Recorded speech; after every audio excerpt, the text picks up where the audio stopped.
Game 3 of the NBA Finals brought us another down-to-the-wire matchup to close the game. The Mavs needed elite performances from not only Luka and Kyrie, but the supporting cast as well. Let's look at whether or not they got that production and if they finally made adjustments to keep this series in reach. The Mavs' two superstars started this game on a mission to create and get downhill early. Mostly in isolation, their goal was to get a switch onto what they considered a favorable Celtics matchup and then let their stars go to work. They finished the first quarter with 20 points in the paint. Luka attacked Tatum a lot in his opening quarter. He gets the switch and attacks the strong side of the court. He gets into the body of Tatum and finishes at the rim. Again, he gets the Tatum switch, but this time settles for the three. I understand the Mavs' best players are pure ISO scorers, but this is too stagnant of an offense and something the Celtics are very comfortable giving up. I wanted to see more actions like this against the Celtics switching defense. Lively sets the screen on Brown, but slips it knowing the Celtics are switching. He's in position and Tillman is late on his rotation, giving him the and-one. This was also one of their better possessions. Washington attacks off the screen and kicks it out, but Hardy eventually steps out of bounds. But the ball movement from these possessions is encouraging. It's just too many times where a possession ends like this for the Mavs. Luka gets a switch but settles for a contested three. He then flops and complains to the refs, giving up an open Hauser three on the other end. The very next possession, he isos and settles for another contested three. He falls down and Tatum leaks out for an open dunk. This is just a few examples of how poor Mavs offense trickles down onto their defense. But despite the Mavs having elite shot makers, Boston has been very comfortable switching everything and letting any of their defenders go head on against those guys. Off the baseline out of bounds, watch Sam Hauser switch twice and end up on Luka. The Celtics don't overreact with their help and Jaylen Brown is in a perfect position to get the block. Now it's Al Horford's turn. He switches onto Luka, stays in front, and Holiday eventually helps off the give and go. Now the 38-year-old is on Kyrie, stays in front, and forces the miss.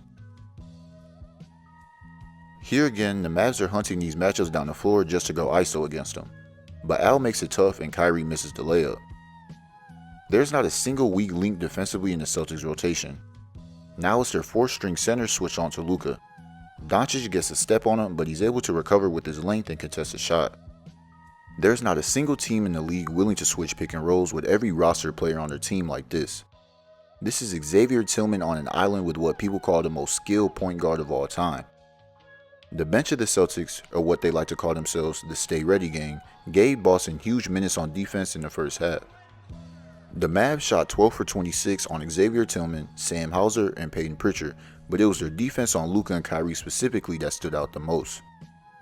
Pritchard is probably giving up 40 pounds to Luka, but he doesn't budge on the initial drive. Luka then posts him up and Pritchard doesn't fall for the pump fake. Very next possession, he's one-on-one with Kyrie and keeps his hands active to force a turnover. Now for Hauser and Tillman, watch after the Luka pass, Tillman denies him from catching again. Hauser is now on an island and gets a great contest on the Kyrie step back. Tillman is switched onto Luka again and stays in front and also gets a great contest at the rim. This possession shows how much of a positive both of them were defensively. Hauser gets a deflection but gets beat in the backcourt. He and Jaylen Brown communicate on the switch and Tillman then effectively closes out on the perimeter. Kleber gets to the paint but Hauser is there to contest straight up and force the miss. The Stay Ready gang showed the depth that Boston has on both ends of the floor and a big reason why they're up 3-0 in the NBA Finals and can scheme up the way they do. But offensively for Boston, they did exactly what they've done the entire series, take what the Mavs defense has gave them. I'm going to sound like a broken record, but the driving kicks have been open for Boston and no one on their team has forced shots because of it. They had great ball movement opposed to the Mavs' isolation offense and got great looks nearly every possession that they played the right way. This possession embodies what they did this entire game. Drew slips off the screen and kicks it out to Horford with Lively helping off. Hauser puts the ball on the floor, something he rarely does, and attacks the Luka closeout. Drew cuts behind the defense, then eventually attacks Luka again, and after 3 quick passes, Tatum attacks off the catch but can't finish. Drew fights for the board and finds Al wide open who misses, but Holiday once again gets the offensive rebound and finally finishes the 25-second possession. Then here shows even a simple straight line drive kills the Mavs' approach defensively.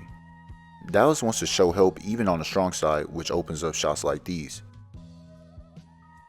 And even on the weak side, the Celtics are so dangerous because their 5-man has the ability to shoot as well. In crunch time, look at all the bodies collapse on a simple baseline drive. Boston eventually gets the switch they want, and after some ball reversals, Drew drives and attracts 4 eyes on him, giving D-White a wide open 3. But when all else fails, attacking Luka has worked for the Celtics.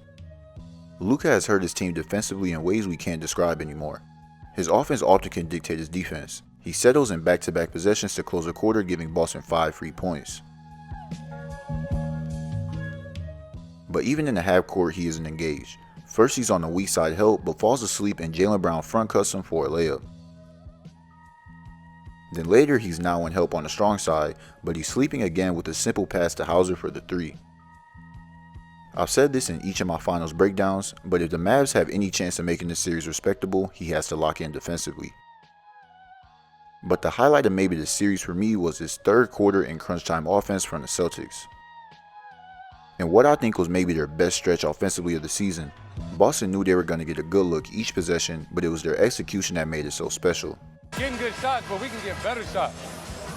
Don't settle for the step back 3 unless it's late shot clock. That'll go for all of us, myself.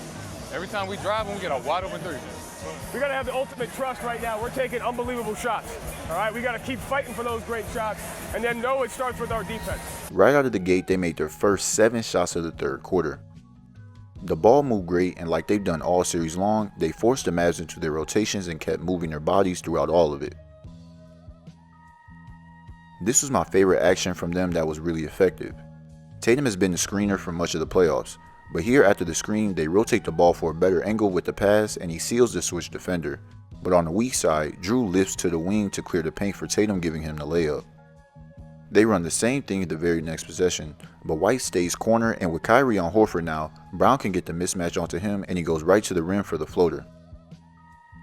And for the third possession in a row, this play is ran. But Jones doesn't step up on the screen and Drew is wide open for the 3. Running the same play 3 times in a row, each with different shots from different players, shows the layers this offense has.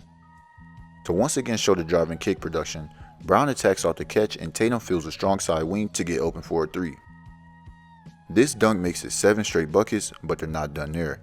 Tatum's back in the post and feels the backside double coming, so he skips the ball to the top of the key and Lively is late on his rotation back to the corner. The Celtics finished the quarter up 15, but before they went on to close the game with their elite offense, they hit a bump in the road. Early in the fourth quarter, they got way too stagnant and got away from what got them the lead in the first place. Their shot diet consisted of too many contested shots and minimal ball movement. Both of their stars got loose with the ball in traffic instead of trusting their teammates with the extra passes. It's 16 seconds on the shot clock when Drew shoots his pull-up 3. He had no good reason to take this up 3 with 5.5 minutes left. But to close things out, they came to their senses and got back to what they did best. Tatum sets the screen to slip to the rim and post up, but Drew attacks baseline away from the help and draws 4 guys to the rim, leaving White wide open. Next possession, the same exact set. White realizes Kyrie doesn't see the ball and Tatum makes a great catch, feels the help coming and uses his strength to finish the dunk. And to finish it off, Brown gets Hardaway one-on-one, attacks his top foot and hits the tough jumper. The Celtics sneak by to go up 3-0 in the finals and are 1 game away from a championship. The Mavs season might be on its way to being over, but I'm curious to see if they show some pride and keep fighting in Game 4. A lot of their problems can be solved tactically, but some of it is pure effort. I'm anxious to see how it goes down. Appreciate y'all for watching, and I'll see you for my Game 4 breakdown. Peace.